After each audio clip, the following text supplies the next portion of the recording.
मन बोल हरि हरि हरि बोल गोविंद माधव गोपाल बोल।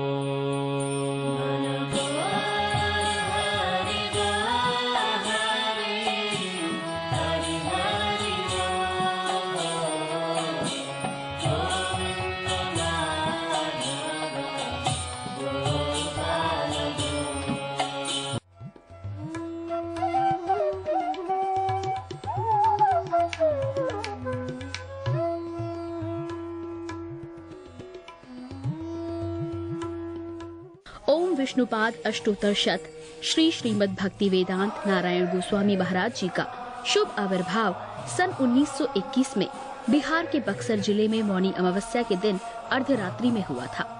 प्रारंभ से ही इनकी धर्म में रुचि थी। बचपन में ही उन्होंने गीता, रामायण आदि का अध्ययन किया था। संसार से अत्यंत तीव्र वैराग्य होने के कारण 25 वर्ष की आयु में ही वे गृहस्थ जीवन त्याग कर मठ में निवास करने लगे।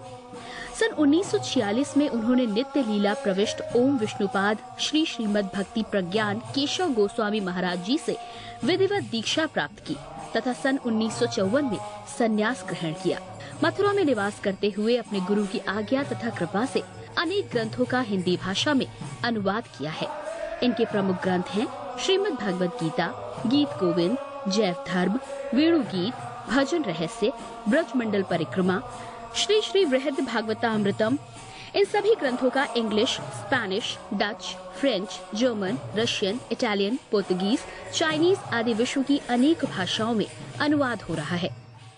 लगभग पिछले 60 वर्षों से श्रील भक्ति वेदांत नारायण गोस्वामी जी महाराज ने भारत एवं विश्व के सभी प्रमुख देशों में शुद्ध भक्ति का प्रचार किया, अर्थात भक्ति योग की शिक्षा प्रदान की। श्रील गुरुदेव के भक्ति प्रचार कार्य से प्रोत्साहित होकर अमेरिका के ह्यूस्टन के मेयर द्वारा श्रीमान लीपी ब्राउन ने 31 मई सन 2003 को इन्हें ऑर्डिनरी सिटीजनशिप एवं गुडविल एम्बेसडर के सम्मान से विभूषित किया। सन 2003 में ध्वजाचार्य पीठ तथा विश्व धर्म संसद ने श्रील गुरुदेव को कृष्ण भक्ति, विश्व भर में सनातन धर्म के प्रचार प्रसार तथा ब्रजमंडल के संरक्षण एवं पुनरुद्धार हेतु अनेक अथक प्रयासों के लिए योगाचार्य की उपाधि से सम्मानित किया। इस प्रकार संपूर्ण विश्व में प्रेम धर्म का प्रचार प्रसार करते हुए श्रील भक्ति वेदांत नारायण गोस्वामी जी महाराज ने 29 दिसंबर 2010 को श्री जगन्नाथपुरी में अपनी भौम लीला को संवरण किया। वे अपनी दिव्य शिक्षाओं में और अपने निष्कपट आश्रित जनों के हृदय में सर्वदा विराजमान हैं। सबसे पहले मैं अपने गुरुदेव नित्य लीला प्रविष्ट ओम विष्णुपाद अष्टोत्तर शत परिवर्जिकाचार्य श्री श्रीमद् भक्ति वेदांत नारायण गोस्वामी महाराज जी के चरणों में प्रणाम करता हूँ। नित्य लीला प्रविष्ट ओम विष्णुपाद अष्टोत्तर शत परिवर्जिकाचार्य श्री श्रीमद् भक्ति वेदांत स्वामी शिला प्रभुपाद के चरणों में प्रणाम करता हूँ। अपने परम गुरुदेव नित्य लीला प्रविष्ट ओम विष्णुपाद अष्टोत्तर शत परिवर्जिकाचार्य श्री श्रीमद् भक्ति प्रज्ञान केशव गोस्वामी महाराज जी के चरणों में प्रणाम करता हूँ। आप सब भक्तों का, दर्शकों का, श्रोताओं का इस कार्यक्रम में स्वागत है। हाल ही में अभी गुरु पूर्णिमा का महोत्सव मनाया गया और बड़ी धूमधाम से हमारे भारत देश में इस गुरु पूर्णिमा को मनाया जाता है। गुरु पूर्णिमा में गुरु जी का आविर्भाव, उनका जन्मदिन माना जाता है और भगवान भी भगवद गीता में इसी बात को कर रहे हैं, जो चौथे अध्याय के 34वें श्लोक में कहा कि अगर आपको आध्यात्मिक ज्ञान चाहिए, अगर आप समझना चाहते हैं तो क्या करिए, गुरु के पास जाइए। तो चौथे अध्याय का 34वां श्लोक आज हम इस पे मनन करते हैं और इस गुरु पूर्णिमा के उपलक्ष्य में गुरु का महत्व हमारे आध्यात्मिक जीवन में क्या है उसको आज हम चर्चा करेंगे। तद विधि प्रणिपातेन प्रणिप्रश्नेन सेवाय उपादक्षन्ति ते ज्ञानम ज्ञानिनास्तत्वदर्शिना। तद विधि, क्या विधि है? तद विधि प्रणिपतेन। प्रणिपतेन मतलब शरणागत हो जाओ। प्रणिपतेन, प्रणिप्रश्नेन, और शरणागत होके उनको प्रश्न पूछो। जो आपके अंदर, हृदय के अंदर जिज्ञासा है, उसको प्रश्न पूछो। गुरु के पास जाते हैं तो अपने प्रश्न को पूछना है। तो कहते हैं प्रणिप्रश्नेन सेवाया, और सेवा भाव से। ये नहीं कि ऐसे पूछो कि मैं गुरु को हरा दूंगा।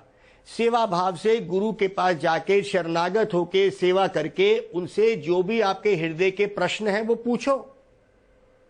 उपादक्षन्ते ते ज्ञानम ज्ञानिनास तत्वदर्शिना, क्योंकि उसने उस तत्व के, उस आध्यात्मिक संसार का, आध्यात्मिक जगत का उसने दर्शन करा हुआ है, वो जानता है। ये भगवत गीता का 4 अध्याय 34वां श्लोक। ये एक तरीका है आध्यात्मिकता में आगे बढ़ने का। इसीलिए बड़े धूमधाम से गुरु पूर्णिमा मनाई जाती है। गुरु पूर्णिमा अर्थात व्यास देव जी का जन्म। व्यास देव जी कौन है? जिन्होंने वेद, पुराण, उपनिषद सब लिखे। उस दिन उनका जन्म हुआ। व्यास मतलब विस्तार, जो ज्ञान का विस्तार करते हैं। तो व्यास देव जी, उन्होंने उस ज्ञान का विस्तार किया। हम अज्ञानता में पड़े हैं। हम अपने को ये शरीर समझते हैं। शरीर में अंदर एक आत्मा है।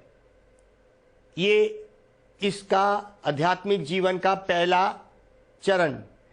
हम ये शरीर नहीं, हम आत्मा हैं। इसको समझने के लिए हमें गुरु के पास जाना पड़ेगा। इसको कैसे एहसास किया जाए, इस बात को हम आज समझेंगे। तो गुरु के पास जाना चाहिए। तरीका यही है, विधि यही है। तद विधि प्रणिपतेन प्रणिप्रश्नेन, और उनको प्रश्न पूछना है। ये नहीं कि अंधकार में अंधविश्वास से हम किसी गुरु के पास जाएं। और ज्यादातर ऐसा ही देखा जाता है। गुरु पूर्णिमा के अवसर पर लंबी लंबी लाइनें ऐसे गुरुओं के सामने लगी होती हैं। बड़ी प्रतिष्ठा, मान, पैसा सब आता है। और कुछ समय बाद पता चलता है कि वो गुरु तो गिर गया माया में, पैसे लेके भाग गया, या शिष्य के साथ विवाह कर लिया, या परिवार में चला गया। उसकी आसक्ति थी इस संसार में। गुरु की आसक्ति इस संसार में किसी भी भौतिक वस्तु से नहीं होनी चाहिए। ये गुरु का एक गुण है। उसकी आसक्ति, उसकी अटैचमेंट, उसका सारी कुछ भगवान के साथ संबंध होना चाहिए। और उसके पास इतनी शक्ति होनी चाहिए कि वो शिष्य को इस संसार के भव बंधन से छुड़ा के भगवान तक पहुंचा सके, और शिष्य का भव बंधन, जन्म, मृत्यु, बुढ़ापा, बीमारी से छुड़ा सके। इसको गुरु कहेंगे। आजकल तो गुरु एक फैशन बन गया है। शिष्य का एक फैशन है कि मेरे भी गुरु हैं, और गुरु भी बहुत सारे शिष्यों को करता है। गुरु को यह नहीं पता कि गुरु का क्या कर्तव्य है। गुरु नास्यात् स्वजनो पिता स्नास्यात् स्वजनो। गुरु को गुरु बनने का अधिकार नहीं। स्वजन, अगर उसने अपने शिष्य को जन्म मृत्यु के बंधन से छुड़ा नहीं सका। पिता को पिता स्नास्यात् स्वजनो, पिता को पिता बनने का अधिकार नहीं है अगर वो अपने स्वजन, अपने संतान, अपने पुत्र को, पुत्री को जन्म मृत्यु के बंधन से छुड़ा सके। जननी नास्यात् स्वजनो, जननी मतलब माँ। माँ को माँ बनने का अधिकार नहीं है अगर वो अपने बच्चों को जन्म मृत्यु के बंधन से ना छुड़ा पाए। तो आज हम व्यासदेव जी का जन्मदिन मनाते हैं। उन्हीं को ही, उन्हीं की परंपरा में आते हुए जितने भी गुरु हैं वो उनका विस्तार है। लेकिन कुछ ऐसे भी लोग गुरु बन बैठते हैं जो कि गुरु पदवी के काबिल नहीं हैं। और पता चलता है कि वो पैसे लेके लालच में चला गया, परिवार के साथ आसक्ति रखता है, उसका परिवार है। और ऐसी जो भौतिक आसक्तियां हैं वो गुरु के अंदर नहीं होनी चाहिए, क्योंकि वो हमें आध्यात्मिक ज्ञान देता है, आत्मा का ज्ञान देता है। शारीरिक आसक्तियों से हमें छुड़ाता है। तो व्यासदेव जी का जन्म के बारे में आज हम कुछ चर्चा करते हैं।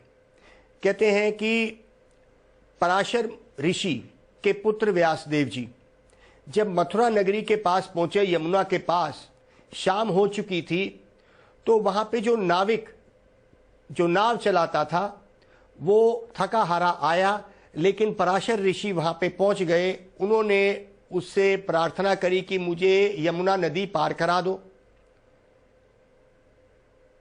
उस नाविक की एक पुत्री थी। नाविक ने, केवट ने अपनी पुत्री को कहा कि ये ऋषि आए हैं, इनको तुम पार करा दो। तो उस पुत्री ने, जिसका नाम सत्यवती था, उसने पराशर ऋषि को यमुना पार कराई। यमुना के ऊपर ही पराशर ऋषि की दृष्टि पड़ी सत्यवती पे और वो गर्भवती हो गई।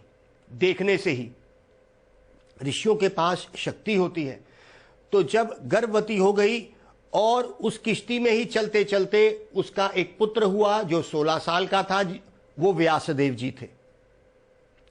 अब वो परेशान थी कि मेरा विवाह भी नहीं हुआ, मुझे समाज में लोग क्या कहेंगे।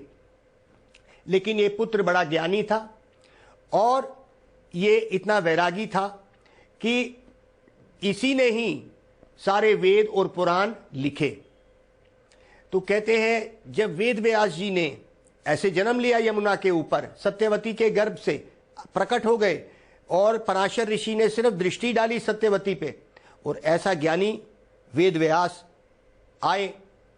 कहते हैं कि पूरे शास्त्रों को लिख दिया, वेद पुराण उपनिषद सबको। लेकिन और उनके गुरु कौन थे वेद व्यास जी के? नारद जी। तो जब सब कुछ लिख दिया, बड़े दुखी थे। तो वेद व्यास जी सब कुछ लिखने के बाद नारद जी के पास गए, क्योंकि कहते हैं कि भाई अपने गुरु के पास जाओ और पूछो अगर आपके पास कोई प्रश्न है। तो नारद जी ने वेद व्यास जी को पूछा कि तुम दुखी क्यों हो? तो वेद व्यास जी ने कहा पता नहीं, मैंने सारे शास्त्र लिख डाले लेकिन फिर भी मैं दुखी हूं। तो नारद जी मुस्कुराए। नारद जी ने कहा क्या तुमने ये लिखा कि वो जो ब्रह्म, जिसको ब्रह्म ज्ञानी लोग अनंत कहते हैं, अखंड कहते हैं, जिसका कोई रूप नहीं है, जो सब जगह है, क्या तुमने ये लिखा कि वो भी प्रेम से यशोदा माँ के आंगन में चोरी करता हुआ पकड़ा जाता है? वो चोरी भी करता है मक्खन की। क्या तुमने ये लिखा? क्या तुमने ऐसा लिखा कि वो मटकी में हाथ डाला और गोपी ने उसको पकड़ लिया? जब कृष्ण रोने लगे कि मैंने चोरी नहीं करी, तो गोपी ने पूछा फिर तेरा हाथ अंदर क्यों है? तो उसने कहा नहीं, एक गैया मेरी अंदर चली गई है इस मटके के अंदर। तो गोपी ने बोला अरे मटका इतना छोटा, तेरी गैया इसके अंदर कैसे चली गई? तो जब कृष्ण ने अपने हाथ को अंदर रखा हुआ था, गोपी ने खींच के बाहर निकाला तो देखा कि चीनी की गाय का खिलौना जो नंद बाबा ने सुबह दिया था कृष्ण को, और रो रहे हैं। बताओ, वो त्रिलोकीनाथ वो रो रहा है। गोपी ने पकड़ लिया कि आज तेरे को मैया के पास लेके जाऊंगी। लेकिन जब देखा कि ये तो चीनी का बना हुआ गैया जो नंद बाबा ने सुबह दी थी, उसको पकड़ रहा था। ये है कृष्ण की लीला। तो नारद जी ने व्यासदेव जी को कहा क्या तुमने इन सब सुंदर सुंदर आनंद देने वाली जो कृष्ण की बाल्य लीलाएं हैं, क्या तुमने लिखा? तब नारद जी ने व्यासदेव जी को समाधि में जाने के लिए कहा कि आप ध्यान लगाओ। तो जब व्यासदेव जी ने ध्यान लगाया तो कहते हैं ये हमारे श्रीमद् भागवत में वर्णन है कि नारद जी के कहने पे व्यासदेव जी ने जब ध्यान लगाया तो उन्होंने देखा कि भगवान की अनंत शक्तियां हैं। उनमें से 3 मुख्य शक्तियां उन्होंने देखी। उन्होंने देखा भगवान की माया। भगवान की माया क्या कर रही है? उन्होंने देखा कि इसमें जीवात्माएं तड़प रही हैं। जन्म, मृत्यु, बुढ़ापा, बीमारी आ रहा है। लोग बूढ़े हो रहे हैं, लोग मर रहे हैं, लोग बीमार हो रहे हैं। किस तरह से एक बच्चा गर्भ में फंसता है, किस तरह से वो उल्टा लटकते हुए दुख पाता है गर्भ में, किस तरह से एक व्यक्ति बूढ़ा होता है, ये उन्होंने देखा। ये भगवान की माया, जिसको कहते हैं बहिरंगा शक्ति, जो भगवान की माया शक्ति है, ये वेदव्यास जी ने अपनी समाधि में देखा। फिर उन्होंने देखा तटस्था शक्ति, जिसको कहते हैं तट के ऊपर बीच वाली शक्ति, वो थी जीवात्माएं। उन्होंने देखा जो जीवात्माएं भगवान का स्मरण करती हैं वो भगवान के धाम चली जाती हैं, और जो भगवान को भूल जाती हैं, विमुख हो जाती हैं, वो इस संसार में तड़पती हैं। और फिर उन्होंने भगवान की अंतरंगा शक्ति को देखा। वहां पे भगवान ब्रज में क्या कर रहे हैं? भगवान ब्रज में रस्सी से बंध गए यशोदा से, और जैसे कि मैंने अभी बताया था, उन गोपियों के साथ रास रचा रहे हैं। ये है भगवान की अंतरंगा शक्ति, जिसमें भगवान अपने आप को ही भूल जाते हैं और उस आनंद में डबो देते हैं उन लीलाओं में। और गोपी भी स्तोर बीतो नृत्य भगवान बालवत उदगायती मुग्धस द्वचो दारु यंत्रवत। तब नारद जी ने क्या देखा, जो उन्होंने भागवत में लिखा। फिर क्या कहा? गोपी भी स्तोरबित, स्तोरबित मतलब उस गोपी ने एक लड्डू का लालच दिया कृष्ण को, और कहा देखो मैं तुम्हें ये लड्डू दूंगी जो मैंने अपने हाथों से बनाया है, लेकिन तुम मुझे स्तोरबितो नृत्य भगवान बालवत, वही त्रिलोकीनाथ भगवान एक बाल की तरह, एक छोटे बच्चे की तरह नाचता है लालच में। उस लड्डू के लालच में वो त्रिलोकीनाथ नाचने लगा। गोपी भी स्तोरबितो नृत्य भगवान बालवत उदगायती, नाचते हुए ऊंचा ऊंचा गा रहा है कि किसी तरह से मैं इस गोपी को आकर्षित कर लूं और ये मुझे लड्डू दे दे। उदगायती मुग्धस द्वसो दारु यंत्रवत, और ऐसे नाच रहा है, ऐसे नाच रहा है कैसे? दारु यंत्रवत, जैसे कहते हैं कि वो जो पुतली कठपुतली का नाच करते हैं ना, तो ऐसे लगता है कि वही कृष्ण उन गोपियों के हाथ कठपुतली बने हुए हैं। ये है कृष्ण की लीला। तो वेदव्यास जी ने ये सब देखा, तो कहते हैं कि विष्णु पुराण में ये लिखा है, विष्णु शक्ति परा प्रोक्ता क्षेत्रज्ञ ख्या तथा परा अविद्य कर्म सम्यज्ञन्य तृतीय शक्ति ईशते। तो विष्णु पुराण में ये लिखा हुआ है, वेदव्यास जी ने लिखा कि विष्णु की 3 शक्तियां, मूल शक्तियां हैं। एक है अंतरंगा शक्ति, जहां पे भगवान स्वयं रहते हैं और अपने आप को भी भूल के उस आनंद में उन गोपियों के साथ, उन ब्रजवासियों के साथ लीलाएं करते हैं। उनको कोई कमी नहीं होने पर भी वो भूखे हो जाते हैं, और उस मटकी के पीछे जहां पे उन गोपियों ने उस प्रेम से मक्खन बिलोया है और मक्खन को वो चाहते हैं, तो कहते हैं वो त्रिलोकीनाथ जिसको कोई कमी नहीं है, वहां पे भूखा प्यासा हो जाता है प्रेम का। कहते ये है भगवान की अंतरंगा शक्ति। ब्रह्मा जी क्या कह रहे हैं? आनंद चिन्मय रस प्रतिभाविता बेस तबिरियो इबा निज रूपातया कलाबी गोलोकेवा निवासितो निखिलात्म भूतो गोविंदमादि पुरुषम तमहम भजामी। कहते भाई भगवान अपना ही विस्तार करके गोपियां बन जाते हैं, अपना ही विस्तार करके सखा बन जाते हैं, अपना ही विस्तार कर लेते हैं। वो आनंद चिन्मय रस, और उस आनंद के सागर में भगवान डूब जाते हैं। जैसे कहते हैं ना, मकड़ी अपना जाला बनाती है और उसी में खेलती है, और थोड़ी देर बाद उस जाले को अपने मुख में लेके चली जाती है। तो ये भगवान स्वयं उस आनंद के रस में अपनी इस अंतरंगा शक्ति के विस्तार से, वहां पे उनको किसी की कमी नहीं है, और वो उसी में, उस रस में डूब जाते हैं। तो कहते आनंद चिन्मय रस प्रतिभाविताबिस तबिरियो इवा निज रूप आतया, निज रूप आतया, अपने ही निज रूप का विस्तार करके खेलते हैं वो। गोलोकेवा निवासितो, गोलोक में, भगवान का धाम का नाम है गोलोक, तो कहते हैं भाई वहां पे नित्य लीला करते रहते हैं। यह है भगवान की अंतरंगा शक्ति। विष्णु शक्ति परा प्रोक्ता, इसको कहते हैं विष्णु शक्ति भी बोलते हैं, अंतरंगा शक्ति भी बोलते हैं, जो भगवान को आनंद के उस मस्ती में डबो देती है।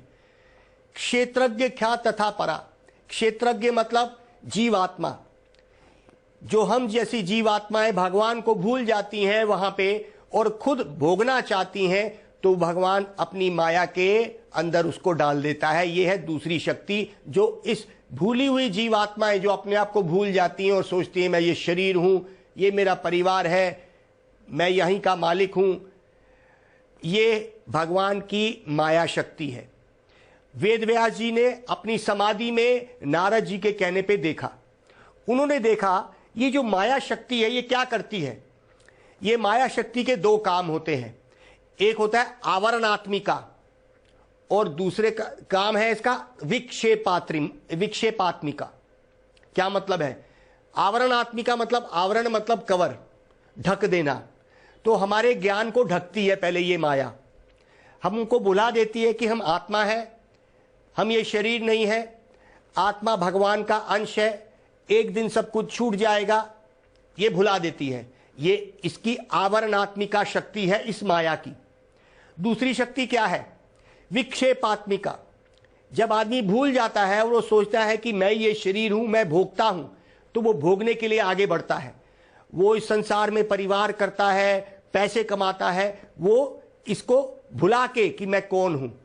जब वो इसमें पूरा डूब जाता है तो विक्षेपात्मिका मतलब मारती है, लात मारती है। कैसे? एक व्यक्ति परिवार तो कर लेता है, जब उसको पत्नी तंग करती है या बच्चे दुखी करते हैं, ये होती है विक्षेपात्मिका। उसको लात जब पड़ती है तो भूल जाता है, वो कहता है अरे ये मेरे साथ क्या हुआ, मैं तो इस संसार का भोगी था और अब मेरे साथ क्या हुआ, उसको उल्टी लात पड़ती है। हमारे गुरुवर एक उदाहरण देते हैं, कहते हैं जैसे गधा है, गधा जब भोगने के लिए गधी को जाता है तो वो सोचता है कि मैं भोगता हूं, लेकिन गधी क्या करती है, जब गधा आता है उसके पास तो वो लात मारती है, जिसको कहते हैं दुलत्ती पड़ती है। तो गधे को जब लात पड़ती है उसके मुख से खून निकलता है और वो खून को चाटता है और सोचता है देखो मेरी ये गधी जो है कितना प्रेम कर रही है मुझसे। तो भोगने के लिए आगे बढ़ा गधा, लेकिन जब उसको लात पड़ी वो सोचता है कि ये उसका प्रेम है। तो ये है माया शक्ति। उसकी दो वृत्तियां होती हैं, उसके दो पहलू है माया के। पहले तो वो हमको बिल्कुल ढक देती है और हमें ऐसा एहसास कराती है कि हम भोक्ता हैं, हम इस संसार के भोगी हैं, हम मालिक हैं। इसको कहते हैं आवरणात्मिक। आवरण मतलब ढकना। और दूसरी उसी शक्ति का दूसरा पहलू क्या है? विक्षेपात्मिका, लात मारना। आज हम भोक्ता बन के संसार में जब भोगते हैं, देखा जाता है आखिरी में कि एक व्यक्ति जो है दुखी हो जाता है और वो इस संसार में कितना दुखी होता है। गया तो था भोगने, लेकिन दुखी होके वो रह जाता है। भगवान ने भी कहा दुखालयम अशाश्वतम, ये संसार भाई दुख भरा है और आज नहीं तो कल हमें इस संसार को छोड़ना है। आज जिन बच्चों को हम अपना कहते हैं वो एक ना एक दिन हमें दुखी करते हैं। हमने एक दिन सबको छोड़ के जाना है, लेकिन इसको भूल जाते हैं। इसको कहते हैं आवरण आत्मिका, जो भुला देती है, और जब वो लात मारती है इसको कहते हैं विक्षेपात्मिका। ये वेद व्यास जी ने देखा। और तीसरी शक्ति है ये माया, जो माया शक्ति जो जिसके दो पहलू अभी हमने बोले, ये भगवान की तटस्था शक्ति मतलब जीवात्मा को कवर कर देती है, आवरण कर देती है, ढक देती है। क्योंकि जो जीवात्माएं भगवान को भूल जाती हैं, भगवान से स्वतंत्र होकर भोगना चाहती हैं, तो भगवान की ये जो शक्ति माया शक्ति है उसको ढक लेती है और उसको ऐसे सोचने पे मजबूर कर देती है कि तू भोगता है, तू भोगी है, तू ही भगवान है, तू ही स्वतंत्र है। और यहां तक कि ब्रह्मवादी बना देती है, भगवान का कोई रूप नहीं है, भगवान तू ही भगवान है, भगवान में जाके मिल जाना है, तू भगवान का अंश है, तो भगवान में मिल जाना है। कुछ ब्रह्मवादियों का ऐसा कहना है कि हम भी ब्रह्म हैं, अहम ब्रह्म अस्मि, मैं वो ब्रह्म हूं। हम उनसे ये प्रश्न पूछते हैं, अगर तुम ही ब्रह्म हो, तुम ही वो सत्य हो, तो अभी क्यों तुम माया में पड़ गए? वो ब्रह्म जो है माया में पड़ गया, वो ब्रह्म माया में पड़ गया। क्या भगवान माया में पड़ सकते हैं? हम जीवात्माएं हैं, हम भगवान की शक्ति तो हैं, भगवान की एक शक्ति हम हैं जिसको कहते हैं तटस्थता शक्ति। भगवान ने भगवत गीता में क्या कहा? मम ऐ अंश जीव लोक जीव भूत सनातना। ये जो जीव है जो इस संसार में है वो मेरा अंश है, और क्योंकि वो मुझे भूल गया इसलिए वो इस संसार की माया में पड़ के जन्म मृत्यु में पड़ गया। जब वेद व्यास जी ने ये तीनों शक्तियां देखी, एक शक्ति जिसमें भगवान भी आनंद उठा रहे हैं, दूसरी शक्ति है जीवात्माएं, और तीसरी शक्ति माया। जब जीवात्मा भगवान को भूल जाती है तो ये माया शक्ति उसके ऊपर आके उसको ढक देती है और उसको बहुत दुखी करती है। जब वो भगवान को गुरु की शरण में आके जब याद करता है तो गुरु का क्या कार्य है? गुरु का कार्य है कि एक शिष्य को इस संसार की माया से बचाना और उसको भगवान का संबंध देना, ये गुरु का कार्य है। गु और रू, गु मतलब रोशनी, रोशनी मतलब जहां पे अंधकार नहीं है। ये अंधकार ये है जब मैं ये समझूं कि मैं ये शरीर हूं और मैं भोगी हूं। रोशनी क्या है? जीवेरा स्वरूप होए कृष्णेरा नित्यदास, कृष्णेरा तटस्थ शक्ति भेदा भेद प्रकाश। कृष्णेरा तटस्थ शक्ति, तटस्थ मतलब हम तट पे हैं। जैसे तट होता है ना, समुद्र का तट है या नदी का तट है, हम नदी के तट पे बैठे हैं। कभी पानी आ जाता है तो तट खत्म हो जाता है, अर्थात कभी माया से हम लिपटे जाते हैं। अगर हम तट पे खड़े हैं क्योंकि हम तटस्थता शक्ति है भगवान की, मार्जिनल पोटेंसी जिसको कहते हैं, मार्जिन पे हैं। अगर हम भगवान की तरफ झुकाव ले लेंगे तो माया हमें तंग नहीं करेगी, और अगर हम माया में पड़ जाएंगे हम अपने आप को भोगी समझेंगे और एक दिन हम दुखी हो जाएंगे। और इस संसार को भगवान ने दुखालयम अशाश्वतम कहा है। गुरु का ये कर्तव्य है। तो आज के दिन अर्थात जो हमारा गुरु पूर्णिमा जो हमने मनाई, गुरु का ये एक दायित्व है, उसका ये काम है कि शिष्य को इस ज्ञान में डाले, माया से दूर करे और भगवान का संबंध बताए। जीव का स्वरूप है भगवान की सेवा करना, उसको भूल के जब वो माया की सेवा करता है तो वो दुखी हो जाता है। स्वभाव जेना कुंतया, ओ कुंती पुत्र ये तेरा स्वभाव है। भगवत गीता, चाहे तू मेरी सेवा कर, अगर नहीं करेगा तो तू माया की सेवा करेगा। सेवा करना पड़ेगा। आत्मा पत्थर नहीं है, उसको सेवा करनी है। वो भगवान की सेवा करे या माया की। कुछ ना होने पे एक व्यक्ति परिवार में कुछ नहीं होता तो वो अपने को जानवर को रख के कुत्ते बिल्ली की सेवा करनी शुरू करता है। मनुष्य जीवन इनके लिए नहीं है भाई। मनुष्य जीवन में हम ये समझे कि भगवान की सेवा क्या है, हम कौन है और भगवान कौन है। यहां से शुरू करेंगे आज। तो हर गुरु पूर्णिमा में हर गुरु का ये फर्ज है कि शिष्य को इस महामंत्र का जाप कराए। तो आइए हम उसको जाप करते हैं अपने गुरु के चरणों को याद करके। हरे कृष्णा कृष्णा कृष्णा हरे हरे, हरे राम राम राम हरे हरे। गौर प्रेमानंदे हरि हरि बोल। मन बोल हरि बोल हरि, हरि हरि बोल। गोविंद माधव गोपाल बोल।